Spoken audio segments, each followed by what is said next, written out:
ORGS sa OCM ngayon, nandun pa rin, na-preserve natin na instead of the peace agreement na napirmahan, hindi yun ang nasundan bagkus dahil martial law during that time, no, kung ano yung interpretation ng presidente, yun ang nasunod.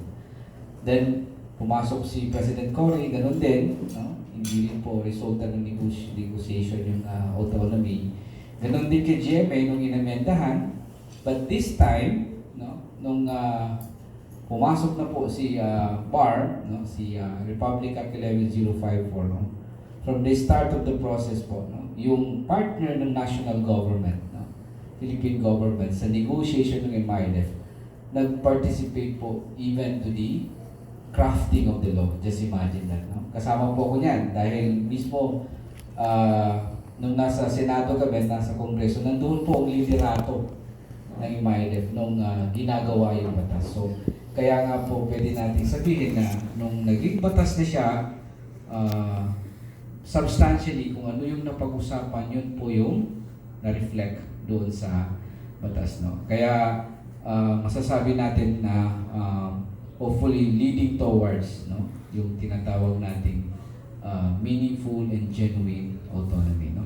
Dahil alam natin kahit nasa case ng MILF, dalawang solution lang ang meron sa problema, no. Unang-una yung independence, ano yung pangalawa, no? Sabi nung chair natin na Fats, Ustaz, salamat, Allahu yarham. Anong sabi niya? Dalawa lang. Unang-una independence, pangalawa ano? Doon sa libro niya, kung nabasa niyo, Bangsamorong Mujahid? Genuine autonomy. So ito yung dalawa, no? So anong meron tayo ngayon? Genuine? Hopefully, no? Meaningful, genuine autonomy. Leading student. Okay. Next slide. So because of that, no, ito yung sinasabi ko kanina na by virtue of 11054, ito na po ang BAR, no, sa ngayon, no? From geographic area na armed areas including Cotabato City and the 63 barangays of North Cotabato. So, anong meron ho tayo? No? Roughly nasa 4.9 million yung war bodies, no? Yung population ng BAR initially, no? So, kailangan ho natin ma-update every now and then with the help of PSA. With geographic area of 36,826.95 square kilometer approximately. Then provinces, meron tayong 5, meron tayong 3 cities, may 116 municipalities, and may 2,590 barangays. Ito, madadagdagan ho yan eventually pag naipasa na yung yung local government code. Bakit? Kasi with that code, we will be establishing parliamentary districts. Okay? So magkakaroon ho tayo ng parliamentary district. In the event na meron ho tayong local government code, mailalagay na natin ho dyan na aside from congressional districts na meron tayong 8, meron na rin ho tayong parliamentary districts. Okay? In anticipation yun sa election sa 2025. Okay? So yun po yun, no? Okay. So, ilan ho yan? Yung parliamentary district, nasa 32 parliamentary districts. Barm-wide, no? Ang parliamentary districts natin. Next slide. Then, this slide shows naman yung area of the Bangsamoro. Right? So, this, before, ang meron lang ho tayo ay land area. When we talk of area, land lang po ang meron. This time, meron na ho tayong Bangsamoro waters. Okay? That includes our municipal waters. Okay? Makikita niyo yung dark, ito? Yan. Bangsamoro waters po yan. Ito, municipal waters. Okay? So, meron na ho tayong territory sa dagat. And then yung puti, yun yung zones of joint cooperation with the national government. Okay? So, makikita niyo yung improvement, no? From the previous to the present. Okay? So, because of this, no, pumasok na rin po yung mga very crucial at very essential features, no? Yung intergovernmental relation body na kasama po yung zones of joint cooperation na ito po yung pinamamahalaan nun. Part of the IGR body. Okay? So next slide. We go to performance, no? Ano tayo, keen tayo sa PSA, very familiar po sa atin ito. Ano ang sinasabi nitong slide? No? Based on, this came from PSA po, no? Galing po sa PSA. We use it as part of our planning, no? Guide po natin ito. Lalo-lalo na ho kami. No? Dito lang po sa GRDP, no? No? Kung makikita nyo, ito ho yung baseline nung pumasok tayo, 2019. No? Anong meron tayo sa GRDP? Meron tayong 5.8. Then, poverty incidence, meron tayo during that time, 55.9. No? Galing po yan sa 2018. Every 3 years so, kinukuha ang poverty incidence. Every 3 years. Then, labor force, unemployment, and inflation. Okay. Nung pumasok po ang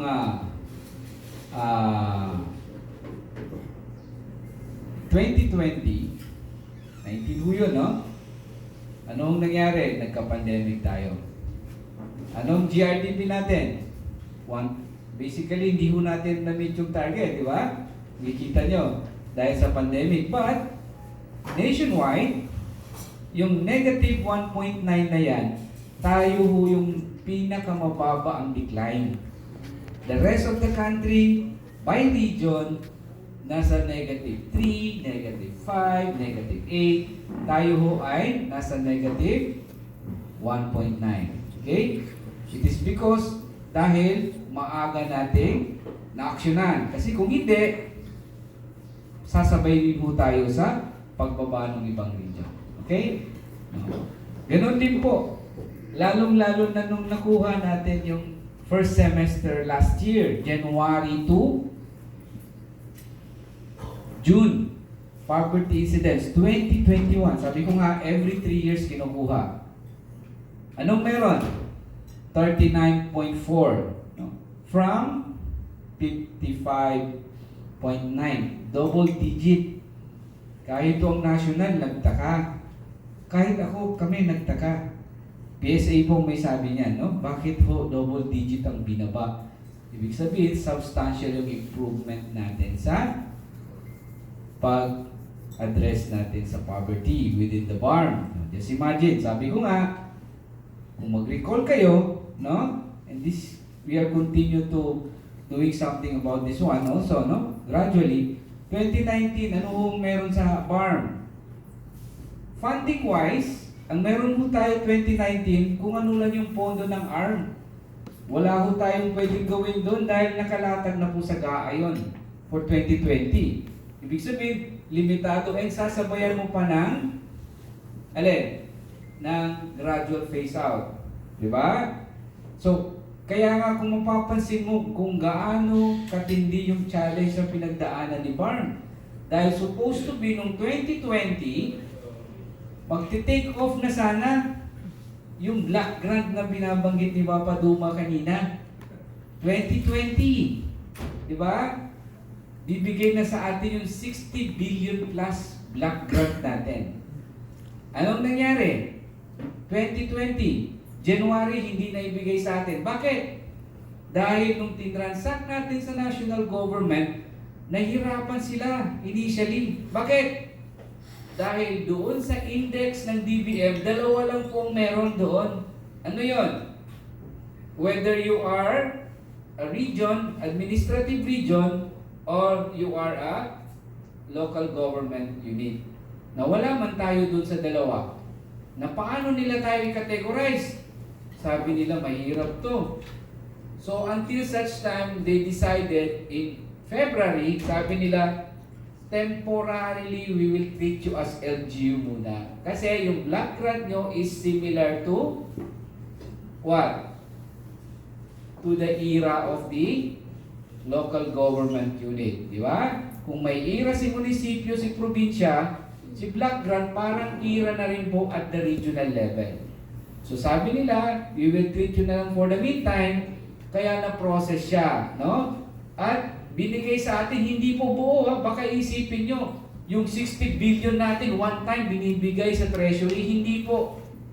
Binibigay ho yan sa atin noong 2020 initially, monthly. Okay? So monthly po binibigay. Na, pagdating ng March, ano hong nangyari? Pandemic. Middle of March 2020. Ano po meron? Pandemic. Nationwide lockdown. Okay? So patay ko pa lang si Bar, tinamaan na ng pandemic po. Di ba? So, kung titignan mo, generally speaking, it was only 2021 na talagang substantially naka-take off si Barb. Kasi yung entire year of 2020, ginawa po natin, nationwide po ito, hindi lang po sa Barb. Adjustment to the effect of what? The pandemic. Diba? Pumasok po tayo sa new normal ngayon. 2021, new normal na po yan, sabi ng NEDA. Diba? So yan na po ang... Pero despite the fact na tinamaan tayo niyan, just imagine, kahit na pa paano, no, we keep on struggling, napababa po ni Barm ang poverty incident. Hindi single, double digit pa, di ba? So ibig sabihin, if we continue to work a setup na meron tayo sa ngayon at the regional level, no? Ibig sabihin, meron kang may expect ng magandang impact. No? Dahil despite the fact na meron tayo niyan, anong naging effect? Napababa po ni Farm, no? Ang poverty incidence. So, ngayon, hinihintay po namin yung resulta for the entire year of 2021. No? Hopefully within March or April, ilalabas na po nila. No? So, ito ho yung mga naging performance natin in terms of the macroeconomic indicators na meron po tayo from the Philippine Statistics Authority. Okay? Next slide. So, mapapansin nyo, GRDP, no? Bumaba tayo, pero sabi ko, tayong pinaka less affected. Ibig sabihin niya, dahil sa ibang region, ang pinaka mababa lang, aside sa atin, Sargent, negative 4.3. The rest, negative 13, negative 9, negative 8. Okay? Right? Kasi kung titignan mo, no, sa setup pa lang, regionally, ma-feel mo yung essence of a regional government compared to other region. Anong mga direct na action done by the BARM during the pandemic? Sino makaalala? Nagdiretso. Hindi na tayo naglabi sa Congress, diretso inaksyonan natin outright. Diyan kagad ang result. Ano po 'yan? Sino makaalala? Mga tabang.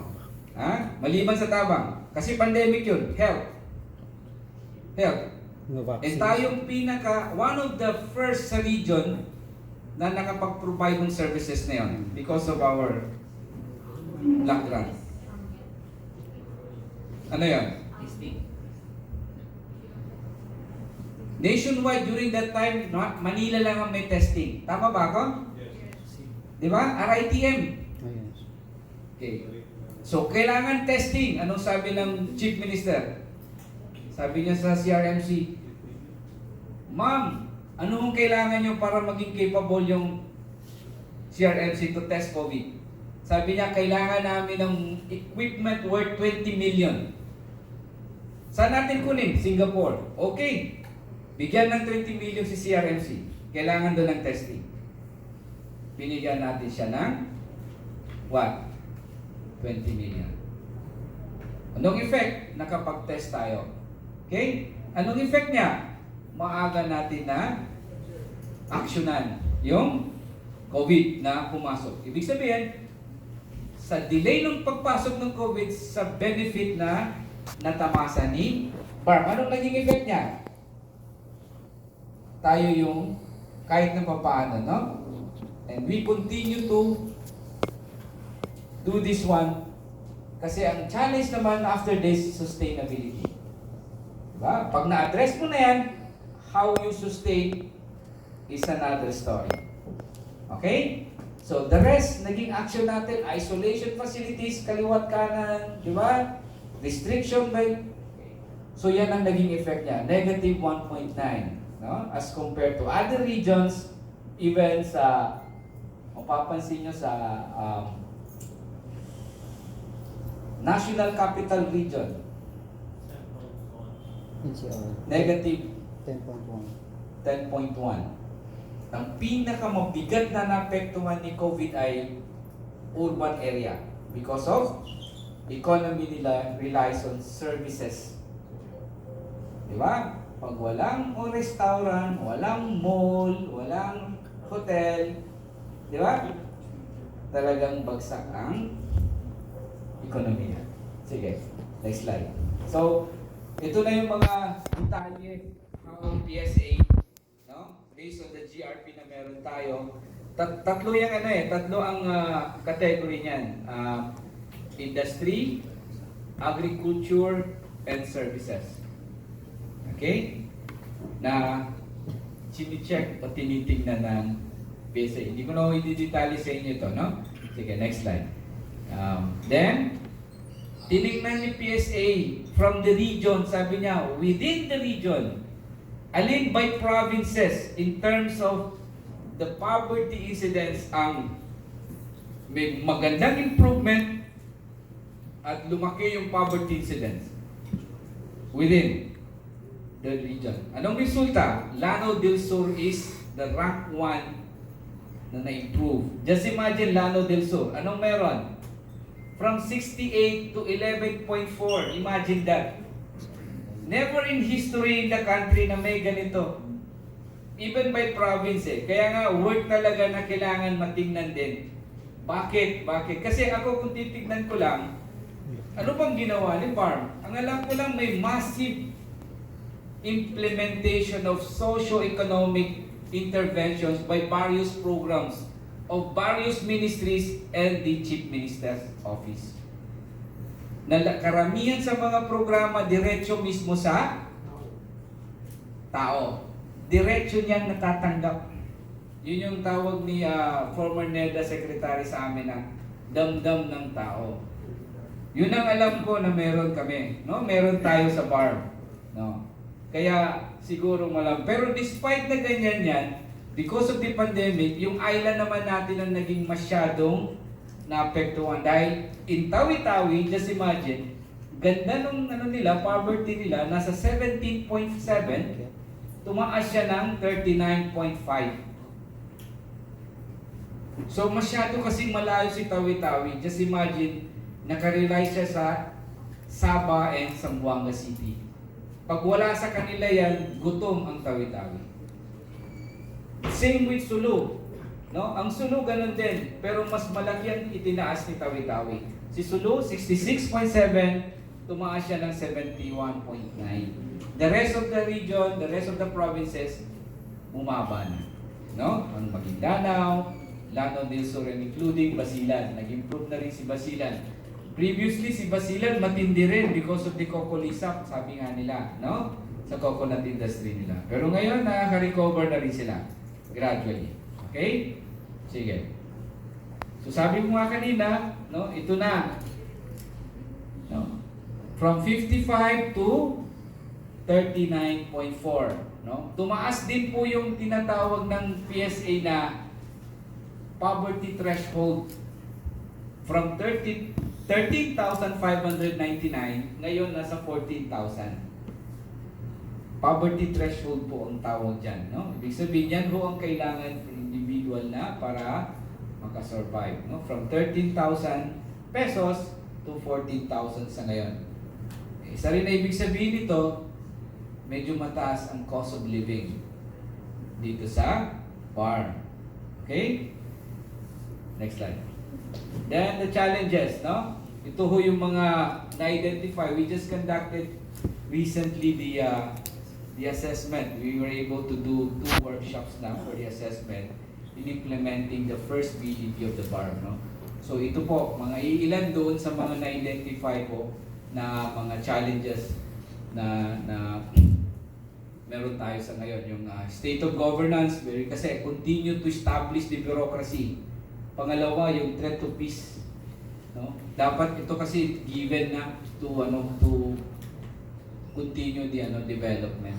But nandyan pa rin yan. Although sa ngayon, generally speaking, farm-wide, manageable naman. No? Poverty, ganun din. Although may improve na tayo, ang hindi pa natin alam, no? Doon sa detalye, no? Nung poverty dito sa bar. Low performance outcome on health, education, no? Still prevails. Yung vulnerability to disaster and climate change, yung use of retail infrastructure, we continue to address that. And then, yung delayed rehab ni Marawi is really a daunting challenge, no, for us. Next slide. Then yung overseas natin, may influx of going home because of the pandemic, no? Workers from the formal sector also, yung new normal, okay? Then yung JICA report, no, sinabi dun sa JICA report na 81.63% of the respondent confirmed that their household income is insufficient to cover its needs during the imposition of lockdown and ECQ. Okay? Then agriculture production is slightly affected. Yung agriculture natin, ito yung medyo nakasurvive, no? Slightly affected lang tayo, no? During the pandemic. And then there's a decline sa agriculture reports natin, no? Expected. Then risk of food security, no? Dito natin nakita, no? Ang pinakamaganda pala na dapat kailangan gawin, no? Whether what level of government, municipal, provincial, especially region, yung ma-address natin yung concern on food. Dahil nung nagka-pandemic, pag lockdown, pag wala kang sufficient supply, internally, gugutumin ang tao mo. Kasi si other region talagang sabi nila, uunahin muna namin yung tao namin bago kami bibenta sa labas. Di ba? So yun yung isa sa mga na-experience natin before. Kaya talagang lumabas na yung concern on food is a paramount concern, no? Sa atin yan. Yung medium and small scale enterprise, yung again, no, perennial problem natin on delayed construction of projects, no, na-aggravate pa ng pandemic before because of the restrictions, and then yung transportation restriction, and then yung decrease because of basically the lockdowns ito, no? Or hopefully we are gradually opening, no? Sa ngayon malamang in the coming days, weeks, and months, i-declare na po globally na si COVID magiging endemic, no? Sa ibang country, papunta na po sila doon. And in fact, they are now ready to open, no? To visitors and tourists. Next slide. Potentials, no? I'll run down yung mga potentials natin. Anong meron tayo, no? Rich natural resources, yung diverse topography natin. Sige mo.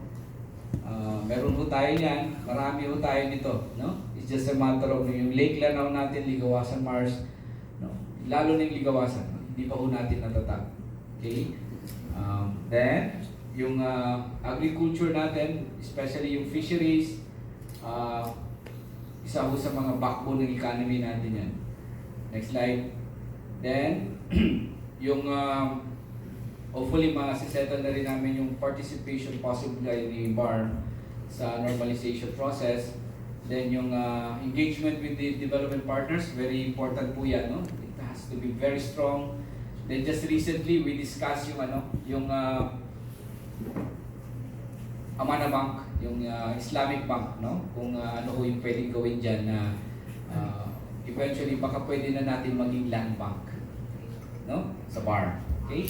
Kasi very, very crucial ang isang bangko na kailangan para sa atin.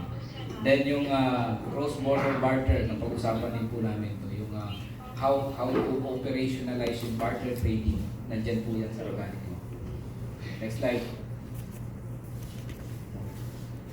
Then yung Development Trust, no, ito na po yung sinabi ko kanina, our first development plan, the 12-point priority agenda of the BAR, no, for 2020 to 2022. We also led the formulation of the camp transformation plan for the 6 acknowledged MILF camps, and we also did the Bangsamoro Response and Recovery Plan, no, because of the COVID-19. Then, pasadahan ko lang ng saglit, no? Ito na yung 12. No? I've not discussed this in detail. Madalas po namin itong pinipresent at sinishare sa mga development partners, including NGOs and civil societies po. No? So ito po yung 12 na. Sa ngayon, we are on the aspect of enhancing this. And nadagdagan na po ito, naging 12 na po, 13 na po sa ngayon. At na-enhance na rin po yung bawat priority dyan dahil meron namang nakalagay dyan na may substantial implementation na po si BAR, no? Especially sa number 2 na nakagawa na po ng first development plan and then leading to the formulation of the second, hopefully this year, no? For the next, for the transition period and beyond. We are planning to formulate a 6-year plan for the BAR. Okay? Next slide. Then, ito ho yung framework in a nutshell, no? From the overall goal natin, ito ho yung vision ni BAR and then yung mission ni BAR, no? Ano ho yung overall goal, no? Upliftment of the lives of the Bangsamoro and establishment of the foundation of self-governance through moral governance. So we are leading toward, we feel that we were able to substantially do something about this one, the upliftment. No? If you look at the poverty incidence, no? At least double digit po yung napababa natin, but we need to look into it deeper, no? Kasi meron pa rin pong problema, generally speaking, no? Especially kung sino yung mga pulubi na yan at anong pwedeng gawin to take them out of the poverty, especially dun sa threshold na meron tayo sa ngayon. Vision, no? Yung vision ni BAR, no? Bangsamoro that is united, enlightened, self-governing, peaceful, just, morally upright, and progressive. And then the mission, okay? So, next slide, no? Then, these are the 8 goals, no? From the overall goal, meron po tayong 8 goals. This is very important po sa part ng BAR dahil lahat po ng programs and projects that the implementing ministries, offices, and agencies should look into this seriously, right? Because dito nila iaangkla, no? Kung anong goal ba dapat na a-align yung kanilang mga programa at mga proyekto for the BAR constituency. Okay? So meron po tayong 8 goals na para ho ma-achieve yung overall goal ni BAR. Okay? So anyway, kung gusto nyo humingi ng copy, no, we'll be freely willing to provide copies. No? Milestone and accomplishment. So far, ito yung mga iilan, no, for the period of 2019 to 2021. Ito yung mga iilan na na-achieve natin. In terms of crafting the development roadmap, we were able to do that, especially formulating the first BDP. Then enactment of priority codes, we were able to have 3 for now. Admin code, civil service code, and the education code. And then may mga ilang key legislations na rin na nagawa. Realization of the provision, continuing ito. Ang dami po pong provisions sa organic law na kailangan po nating ma-realize at ma-implement, no? Kasama na po dyan yung tulad just recently, no, we started to operationalize based on the admin code yung Bangsamoro Pilgrimage Authority. No? Yung po yung NCMF natin. So, in the event na fully operationalized na yan, lahat po ng mag-hatch hindi na po pupunta ng Manila. Dito na po sa BAR pupunta. We will be the one who manage that. So, inshallah, yung matinding challenge po natin dyan dahil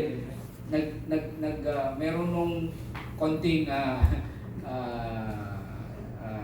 somehow sa NCMF, no? Dahil understandable naman. Pag nakuha na ni BARM yung pilgrims, konti na lang yung magiging customer ni NCMF nationwide. So yun yung magiging direct effect nila. So kaya we continue to engage NCMF on this, no?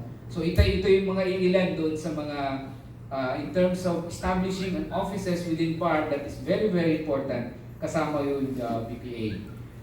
Kasama na rin po yung mga Bangsamoro collecting office na yung BIR natin na i-establish din dahil mga molekta na rin po tayo ng taxes. Initially, meron po tayong 4 taxes na binigay na ng national na tayo ng mga molekta. Okay? So that's why we need to establish that. So, realizing the key provisions is very, very important. Gradually, we are doing it, especially on the justice system side. No? We have yet to operationalize yung Sharia justice system na meron tayo for the BARM. Hopefully, within this extended transition natin, we were able to operationalize that justice system. Tatlo po yan meron tayo, no? Sharia, yung local courts, and then yung sa mga indigenous people. Okay? Then bureaucracy, we continue to establish it. No? Just imagine hiring, no? Kasi we phase out the arm except for the 3 services. Ano yung tatlo na automatically absorb? Di ba? Services. Social services, education, and health. So, lahat ng personnel doon automatically absorb. The rest, phase out. Okay? And ilang ministries po ba meron tayo sa ngayon? Okay. 15 ministries, ilang offices? Based on the admin code. Offices. Okay? Meron po tayong 15 ministries and 9 offices. Based on the admin code. Okay? So, yan, i-operationalize pa ho natin yan. No? Na challenge, especially the remaining. Ito ho yung essence nung having the black grant kasi, binaba na ho natin yung budgeting process from DBM, Congress, to BARM level. No? Kaya nga meron po tayong legislation sa atin. Kung may GAA si National, anong meron sa atin? Meron tayong anong tawag? Kung sa National General Appropriation Act, anong sa atin? Meron tayo General Appropriation Act for the Bangsamoro. GAAB. Okay? So may GAAB 2020, GAAB 2021, and GAAB 2022. Okay? And one of the key features, very essential, having yung tinatawag nating fiscal autonomy through the black grant, no? And with a limit, yung creation of offices. Anytime pwede mo tayong mag-create. It's just a matter of a legislation from the parliament. Even my office was legislated also. Yes. When the RPDO was abolished, they enacted the Bangsamoro Autonomy Act number 6, establishing the Bangsamoro Economic and Development Council, our NEDA board, our RDC sa region, and the BPDA, our NEDA for the BARM. Pero may limit yan. Kasi ang sabi ng organic law, dapat kung ano yung amount ng black grant mo, 45% lang dyan ang pwede mong gamitin sa alin? Sa pasweldo. Sa PS. So, yan yung tinitingnan ng MFPM. No? Kailangan within that range. Kaya, although allowed tayo anytime, pero we need to balance it also. No? Halimbawa. But the good thing there is that whenever BARM thinks na kailangan niyang mag-establish ng ganitong opisina outright, no? Pwede siyang mag-establish. Okay? So yan o, we gradually do that. No? Kaya nga po nagkaroon tayo ng admin code dahil nilagay na natin, kinodify na natin sa isang batas yung mga ahensya na kung saan meron si BARM sa ngayon. Sakaling kakailanganin pa ng additional, then the BARM could enact a separate law establishing a certain entity. Especially yung offices na income generating, no? Yung revenue generating na opisina. Yung tinatawag nilang Government Owned and Controlled Corporation o yung GOCC. No? Sabi ni Papaduma kanina, yung Black Grant daw, 10 years lang. Huwag na mo Papaduma? 10 years lang yung Black Grant? Okay. Ang Black Grant po natin, no, para sa kaalaman ng lahat, lifetime po yan. Okay? Hindi po yan mawawala unless i-amend mo ang organic law. Ang pwede lang mangyari sa Black Grant ay mabawasan. Dahil nangongolekta tayo, eventually, pag nangongolekta na tayo, alin yung makukolekta nating taxes, yun yung ibabawas dun sa Black Grant. Yan po ay pag-uusapan ng Intergovernmental Fiscal Policy Board. Okay? Yun ho ang arrangement yan. Pero as part of Black Grant, nakapako na po yan. 5% ng total collection ng national government. Whether customs yan, or whether BIR collected, 5% po dyan, yan ako ang Black Grant natin. Ang 10 years na sinasabi ni Papaduma, yun yung 5 billion Special Development Fund every year. Total of 50 billion. Add-on po yun. No? That is over and above the Black Grant. Okay? And we were able to have that initially for 2020. So meron pa tayong 9 years of SDF. Okay? Pero at least klaro po yan, no? So yan po ang meron tayo sa ngayon na we're very fortunate because the rest of the region wala po nito. Tayo lang pong meron dito because bakit? Dahil kailangan masolusyonan yung problema dito sa Mindanao. Kaya tayo ang may ganito. Okay? Thank you. Then technical services and support, no? Gradual po yan, no? Ngayon, isa sa mga, again, another key features yung engagement po ni BARM with its own local government unit. No? Kaya crucial po yung magiging kahihinatnan ng local government code because that will define the relationship of the BARM regional government or the BARM government with its own local government unit. Okay? Yung provision of organic law with detail doon sa local government code. Ngayon, may mga series of consultations sila na ginagawa. Di ba? So, very crucial ito yan dahil yung relationship mo would definitely affect yung implementation ng program. Pag okay ka with LGU, 100% maganda yung expectedly yung implementation mo sa ground dahil on board from barangay, municipal, and even to the municipal government. Yun yung challenge mo doon, no? So, we will see, no, kung ano yung magiging kahinat na ng local government code natin the moment na isasalang na po sa Parliament. After the consultations, no, na kinakandak nila sa ngayon. Next slide.